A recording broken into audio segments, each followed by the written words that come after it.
So, in this lesson, we have taken a look at bilingual education from the perspective of education and linguistics. We know that there is a lot of variables that affect the bilingual development of students, starting from the level of policy and educational administration to the level of linguistic distance. And in linguistic distance is about the grammar distance, about the culture distance between two languages. And also we have extra linguistic factors like motivation and pedagogical technique within the classroom, right? So we at the end we have the third reading, which is an empirical evaluation of bilingual and English only policy. So it is the research done in the context of English only bilingual program. So it's more like transitional program, right? So the aim of this kind of bilingual education is to make students to come into the mainstream education as soon as possible. So they care about how to take advantage of the first pre-established conceptual base and linguistic foundation so that it can help a positive transfer into the second language. And there are three theories about that you will read about. And in this short video, I don't go into details and try to overwhelm you with a lot of research knowledge. But what I want you to do is to read the reading from the perspective of a practitioner like you are, from the ways that how the three theories of the effect of language education programs can be applied. Is this a good theory or it doesn't have any relation with the population of students that you will work on in the future, and whether the future population that you work with is different than the population in this study or not, okay? The outline is I will do the first half of analyzing the theoretical framework of the study, and you will read the key findings, the result and the implication of the studies, and complete the question that I ask in the below the video, okay? So the first theory is the threshold hypothesis. So as you can see that this hypothesis proposed by Jim Cummings is called the additive bilingualism enrichment principle. So basically it explains the relationship between bilingualism and cognition. Okay, so up to this point, when we talk about bilingualism, do we talk about two aspects, right? The linguistic functioning, the linguistic production and linguistic processing, but we also talk about the psychological factors, the cognition, right? The perception. So that is related to cognition. And a lot of studies say that at a bilingual student, it's not just only the linguistic acquisition that's happening, but also the advancement in cognitive abilities as well, like divergent thinking, for example. So the theory that he tried to propose is that individuals with high level of proficiency, which is English, which is language, right? So if the student have a high level of proficiency in both languages, they will tend to result in advantages in cognition. Okay, I will say it again. Additive bilingualism only happen when students have high level in both languages. Okay, so the cognitive advantages in terms of include, right? The cognitive advantages include linguistic and cognitive flexibility. On the other hand, the low levels of proficiency in both languages, so very, very like same, you can say like the last one, the semi-lingualism. the very like the lower threshold. It will create a lot of confusion and a lot of challenging and a lot of mistake in language production. So low levels of proficiency in both languages will result in cognitive deficit. So this hypothesis point out two distinct processes of bilingualism: additive bilingualism and subtractive bilingualism. And it explains the reason why some of the bilingual programs don't have kids who come out with superior achievement, because they weren't taught long enough in their native tongue, right? So they don't have any foundation to build on. It's not there, no foundation, no scaffolding.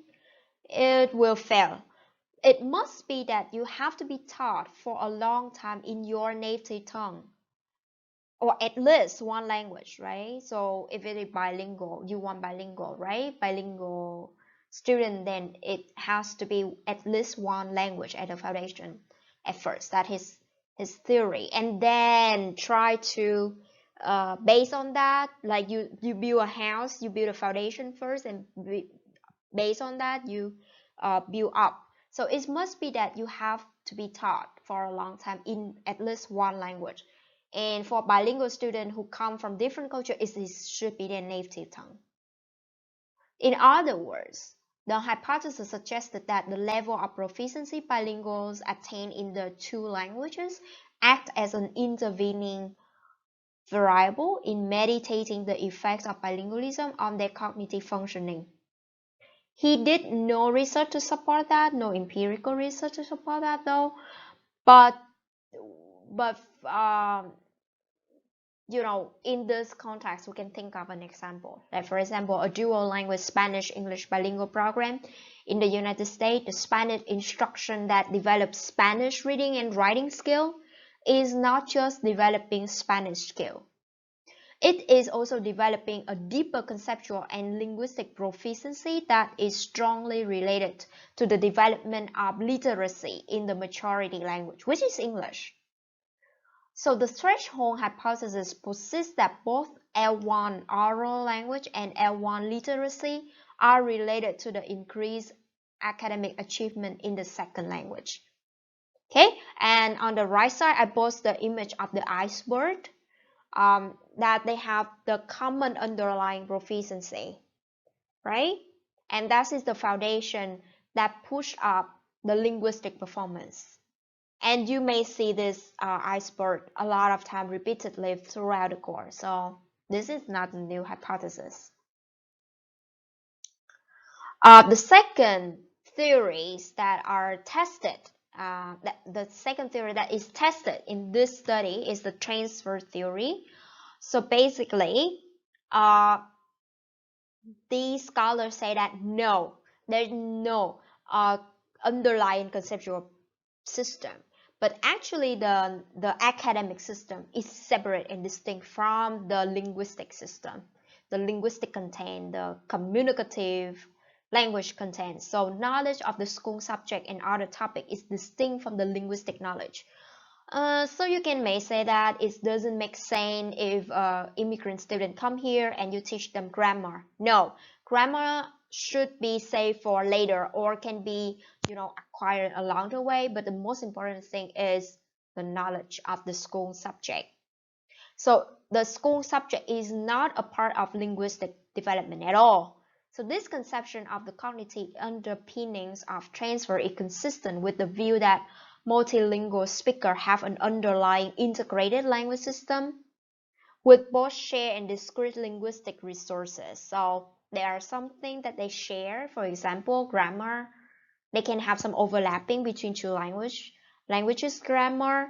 They share some underlying mental rules, mental representation, but it doesn't mean that it's necessary to teach linguistic development seriously, because it can go hand in hand. But the more important thing is the content teaching. And the last theory is the time on task. there's not much I can focus on this, rather than emphasizing that the difference is that the linguistic hypothesis of Cummings, called linguistic interdependent hypothesis of Cummings, posits that the existence of a common underlying proficiency as a repository of some aspect of school content, whereas this time-on-task theory does not. So the time-on-task theory just recommend that children spend as much time as possible in an English environment. Again, it's similar to the transfer. So transfer say that it have some share and some distinct. Cummings say it's all share.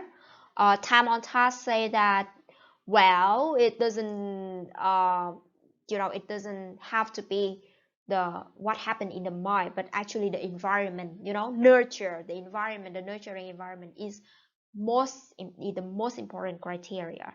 So the time on task theory recommend that children spend as much time as possible in English, with the intermediate effect of increased English language proficiency. You just have to be intermediate. It can predict your result of a higher academic achievement in English already. So the more time children spend hearing, speaking, studying English, the higher their level of second language proficiency will be, and it will be translated into higher score in academic achievement. So like the linguistic interdependent hypothesis, the time-on-task theory does not distinguish between learning a language and learning school content in language. So try to separate academic content, conceptual domain, and linguistic, mix, like the basic inter relationship. It's just the transfer theory, the second theory that I mentioned. So these are the three theories that the researcher want to test out, whereas which one is more effective and which one actually not. So I hope that by going through the theory with you guys, you can actually it can actually help you to interpret and select the most significant findings that are relevant in your case that you want to apply and check in the future. Okay, so hope to see you again. Thank you for watching.